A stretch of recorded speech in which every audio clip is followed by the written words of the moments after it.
ช่วงนี้มันช่วงเดือนทางไห้เด้อพี่น้องเด้อน้ำเซแห้งแล้วน้ำเซกะเดือนทางไห้เขาเจ้าไปทางไห้พ่อแม่น้องเนื้อนี่ทางไห้แล้วบ่ไปแล้วน้องวอนและบ่แม่ลงนี่เนาะน้องวอนโอ้ขอโทษน้องวอนนี่เขาหน้าตาคือดาราเลยพี่น้องคือดาราสบายดีพี่น้องสบายดีปะลุงอาทุกท่านเด้อยินดีต้อนรับเข้าสู่ช่องบ่าวจอยเซโปนเส้นเก่าเส้นเคยพี่น้องพบพ่อกันมื้อนี้พี่น้องเดินทางเข้าไปหาเขาน้องเนื้อน้องวอนพี่น้องดนแล้วบ่ได้ไปหาเพิ่นเนาะเป็นเดือนละมั้งพี่น้องจน FC ก็ถามหาเนาะก็ไปเป็นสะพานบุญอยู่เมืองอาสาพรนี่พี่น้องหลังจากจบทริปนี้ก็บ่าวจอยจะพักมือนึงแล้วก็จะเดินวันศุกร์จะเดินทางลงเมืองอาสาพรไปอัปเดตเฮือนน้องเพ่งยายโตนะพี่น้องเนาะว่าฮอดขั้นตอนไหนแล้วเพราะว่านอกจากสร้างบ้านแล้วก็เฮ็ดห้องน้ำแล้วก็เฮ็ดเฮือนครัวอีกนะพี่น้องแล้วก็ยังไฟฟ้าอีกพี่น้องไฟฟ้านี่ยังบ่แน่ใจ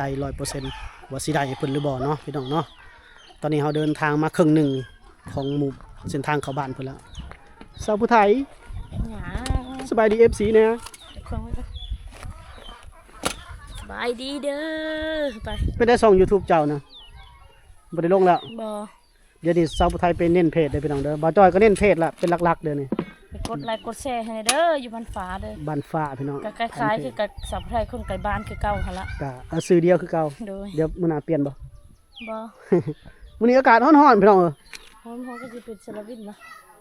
เป็นลมแล้วอาหารการกินเฮาก็ซื้อมาหลายเด้อปิ้งไก่แคบหมูเมียงดุมจะดุมก็สิเป็นลมแล้วไปเดินทางต่อพี่น้องเขากำลังเฮ็ดทางพี่น้องคักอีเนาะไปใช้ทอง่ายอยู่ดีนะทำนี่แหละโอ้สบายแล้วบัดสิได้ไปหาเขาน้องเนื้อน้องบอลดูอีกเนาะอย่าผมเถอะหน้าฝนยังไม่ฮอดจ้าถ้าเบิ่งหน้าฝนกันเนาะเห็นเอาอยู่บน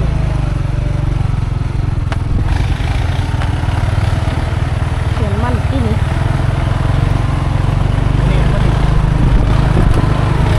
อิ่มพุดเลยอิ่มพุดเลยดูขัดอะไร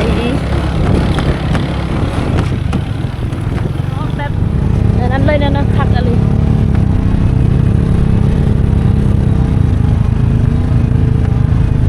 แบบนี้จะกว้างนี้เนาะเอาเบาไปลุ้นเอาละแกมันว่าค่อยๆไปตอนนี้มันบ่แม่นแล้วอันนี้ไอ้พิษชุดเราว่าค่อยๆไปเหยียบขี้ฝุ่นเราบันสายเราทางขี้ฝุ่นเช้าเหยียบขี้ฝุ่นเช้าโอ้บัดคนดุดโอละทางได้น้อยยังไงเนาะค่อยไปมีแต่ภูเขาแล้วแถวนี้แต่ฝนตกใส่นี่แม่เอ้ยยังคือว่าโอ้ขังอะไรเลยโอ้คนเจาะเด็กเบิ่งกันประเทศวันนี้เนาะดีเนี่ยสรุปว่าเพิ่นเฮ็ดอันนี้เนี่ยมีเฮือเขาเจ้าอ้อเลยเฮ็ดทางเขาเจ้าเลยก็ถ้าเฮ็ดดีๆแบบน้ำแท้นี่น้ำฝนตกมาก็ถือว่าอยู่เฮ็ดแบบคือทางเมืองนองเห็นบ่ไปเบิดสะพานโครงการปีเดียวนึงคักเด้เพิ่นเสือทอบักใหญ่ๆครับต้องวางหักทางดีๆนี่แปะซื่อๆเท่นะครับแม่โอ้ยเดี๋ยวโอ้โหมันได้น่ะไปทางใดล่ะเธอไปทางใดล่ะเธอลงไปเลยไหมโอ้โหปัญหากระดุกข้างไม่ตายแน่ๆเลยกี่ฝุ่นเต็มหมดเลย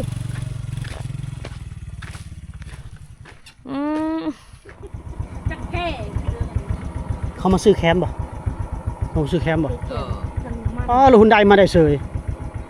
ขึ้นได้เนาะขึ้นได้บ่ขึ้นได้แม่รถดึงขึ้นบ่ รถฟอร์ดนั้นจะจอดเลยจอดบ่โอ้เก่งเนาะ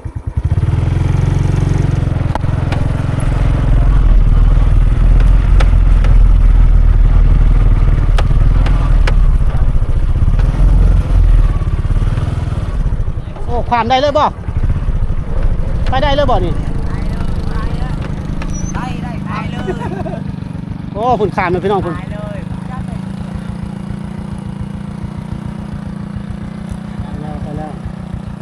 ้วเราเลาะผู้ได้บ่โอ้ยย่างความมาบอกอันนั้นนะขยะผมมันยังเลิกอยู่ผู้ โอ้พี่โชคพักอะไร แต่กระบืนฟื้นไปได้อยู่อีกหมดอีกเดือนนี้ได้น้ำนี่ขี่รถขามไปเลยไปแล้วพุ่นแล้ว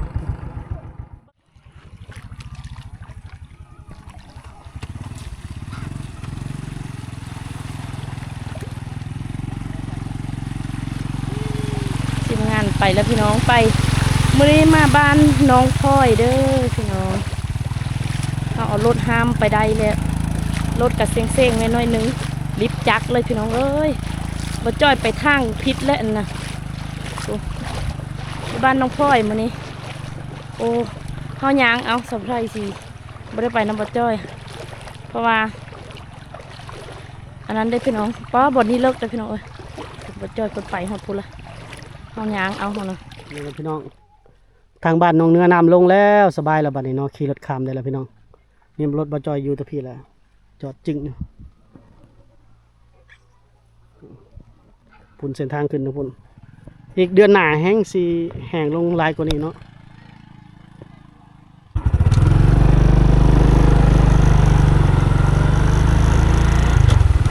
ต้องไปให้ถึกแล้วทางของเขาเจ้าไปได้พี่น้อง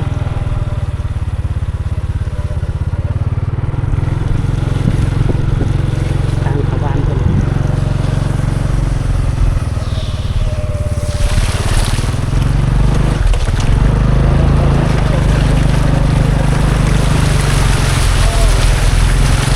มุ้ยน้ำไหล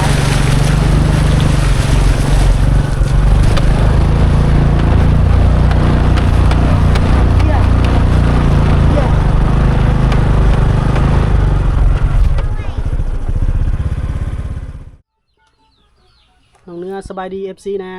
สบายดียกมือสบายดีนะ สบายดี เออเอาน้องเนื้อน้องบอนเนาะอายลงเห็น เฉพาะดอกเราจะเฮ็ดเซยอยู่แน่ด้นพดไป โอ้ยนี่เพิ่นบ่ไหวแล้วเพิ่นนี่ด้นพบบ่ได้มาแน่แหละเนาะลงเห็นสบายดีเนี่ยน้องเนื้อสบายดี FC นะ สบายดีเด้อ เออสวยกว่าเก่าอยู่ได้มามื้อนี้พี่น้องเอ้ยเป็นเดือนจะได้มาพ่อก็ซื้อของอยู่ของกินแล้วก็ขนมข้าวต้มมายามเพิ่นเล็กน้อยพี่น้องเอ้ยบ่จอยก็อยู่บ้านฟ้านี่ก็ถึกด่าจนหมดแห่งน้องวอนเรายิ้มบ่เป็นเลยพี่น้องในคลิปเด้อก็ FC ด่าบ่จอยตลอดว่าเพิ่นบ่พอใจบ่แม่นเพิ่นบ่ฮู้ยิ้มบ่ฮู้หยังเนาะมื้อนี้ไปไสมื้อนี้ อยู่ พักผ่อนมื้อวานนี่เด้อ โอ้โหจ้ะ มื้อนี้พักผ่อนอยู่เฮือนเนาะมื้อวานนี่ไปไสว่าปะทาง ประตานคือไปทางให้พี่น้องเอ้ยทางให้แล้วบ่เดี๋ยวนี้โอ้มื้อนี้พ่อแม่ไปทางให้เกินไปทางให้โอ้เจ้าละพักผ่อนก่อนมื้ออื่นไปบ่ ไป โอ้ไกลบ่ ไป ขี่รถจักรไปฮอดบ่รถจักรฮอดบ่ไป ไป ไปได้เนาะโอ้เจ้าขี่รถจักรจะยัง ไป ฮะ พัทยายัง ตะยายึงคือย่างไปพี่น้องเอาเข้าไปกินอยู่พุ่นเลยเนาะ เอ้าใส่น้องวอนเด้มาแล้วแม่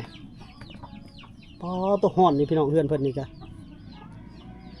ฮ้อนนะภาษาบ่รู้ว่าฮ้อนได้ก็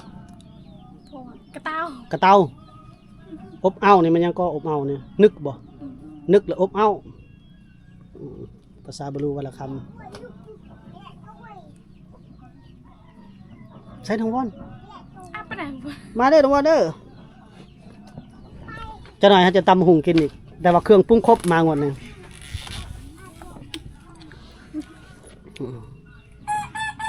ตำหุงไอ้เครื่องยัง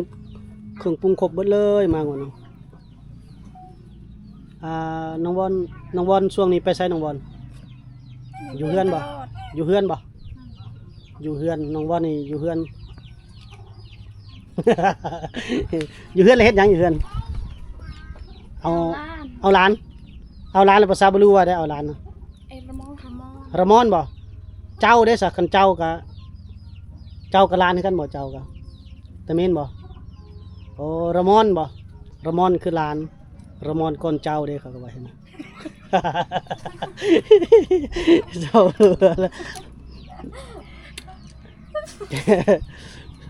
เนี่ยให้เว้าภาษากันนั่นนี่แหละ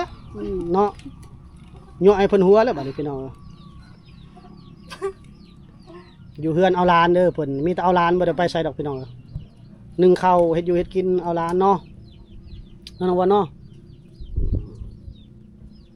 คนข้างจะปากนักบ่ค่อยเว้าแม้แต่อยู่หลังกล้องก็ยังบ่ค่อยเว้าพี่น้องถ้าบ่ฮู้แหละบางคนว่าคิดว่าเพิ่นขี้คุยบ่หรือเพิ่นรังเกียจเฮาบ่แม่นเด้อพฤติกรรมกับคนนั่นว่าเนาะกินแล้วข้าวมื้อนี้จ่าโดยนึงบ่ฮะจ่านึงบ่โดย เดี๋ยวว่า โอ้คอยเลยเสียงเว้าดังๆแน่เว้าดังแน่จ่านึงบ่โดย จ้าหนุ่มบ่บ้านเลยโอ้ยโถ่ เฮาต้องกระตุ้นมานี่แหละพี่น้องกระสั่นFC ทั้งเพจด่าบ่จอยอีกแล้วอืมเอากินขนมก่อนให้เพิ่นกินขนมก่อนแกกินขนมกินแหน่เอามาให้บ่กินจะนะว่ากินนะจ้าเลยขนมแบบออกขนมไข่นะพี่น้อง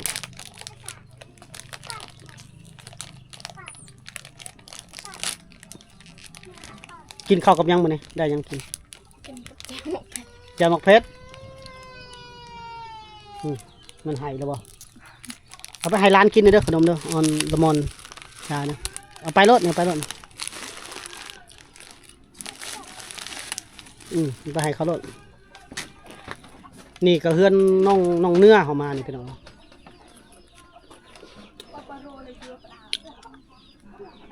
แซ่บบ่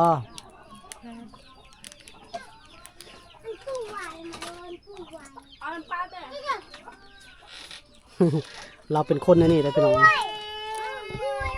ช่วงนี้มันช่วงเดือนทางไห้เด้อพี่น้องเด้อน้ำเซแห้งแล้วน้ำเซกะเดือนทางไห้เขาเจ้าไปทางไห้พ่อแม่น้องเนื้อนี่ทางไห้แล้วบ่ไปแล้ว น้องวอนและบ่แม่น ลงนี่เนาะน้องวอนโอ้ขอโทษน้องวอนนี่เขาหน้าตาคือดาราเลยพี่น้องคือดาราแต่ยังว่าลืมเลยใบเฟิร์นยังสักอย่างนี่แหละน้องวอนยับมาเขาว่าเจ้านี่คือดาราเด้ เสื้อบ่เขาว่าเจ้าคือดาราได้มวยคือดาราได้เขาว่านะดาราใบเฟิร์นนะครับว่าน้องเนื้อได้จะคือบ่ดาราตอนนั้น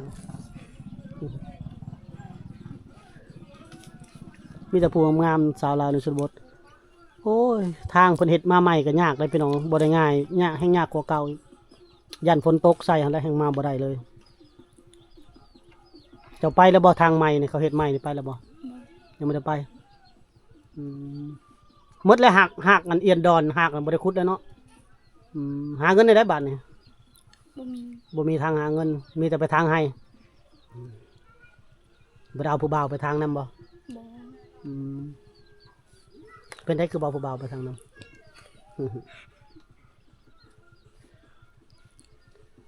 พวกเธอก็น่ารักสไตล์ชนบทเลยพี่น้องคือน้องวอนนี่ก็งามแบบในชนบทน้องวอนนี่ FC ขลายได้ทางแฟนเพจเลยพี่น้อง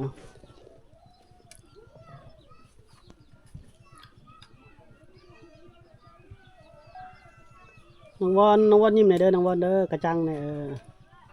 น้องวอน FC ว่าอยากพาไปเที่ยวทะเลไปบ่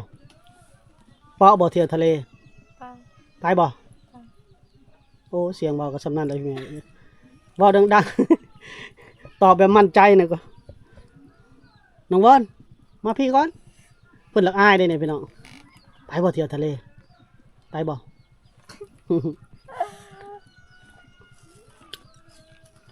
น้องวอนนี่อายุได้แล้ว17 ปีเนาะน้องเนื้อ บ่ บ่ฮอดบ่ฮะ 15 15บ่นี่ แม่ แม่นบ่15แม่นบ่ แม่ เจ้าเด้ซะ คอยละ15คือกัน โอ้รุ่นเดียวกันเลย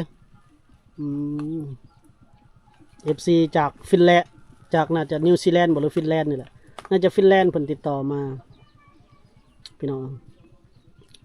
เพิ่นคือลูกสาวเพิ่นว่าผู้หญิงใดพี่น้องผู้หญิงนะเดี๋ยวเราสิพาไปเที่ยวไปนำลาวเนาะไปเที่ยวทะเลอ้ายก็ไปนำอ้ายไปดูแลชุมเจ้าเนาะคันบุญวาสนาถึงเนาะเดี๋ยวไปเที่ยวทะเลแล้วเจ้าเพิ่นกลับมาแต่ฟินแลนด์ก่อนเนาะเดี๋ยวเพิ่นสิมายามอยู่พี่เลยมักแซมFC มักแซมมักแซม FC เจ้า FC เจ้า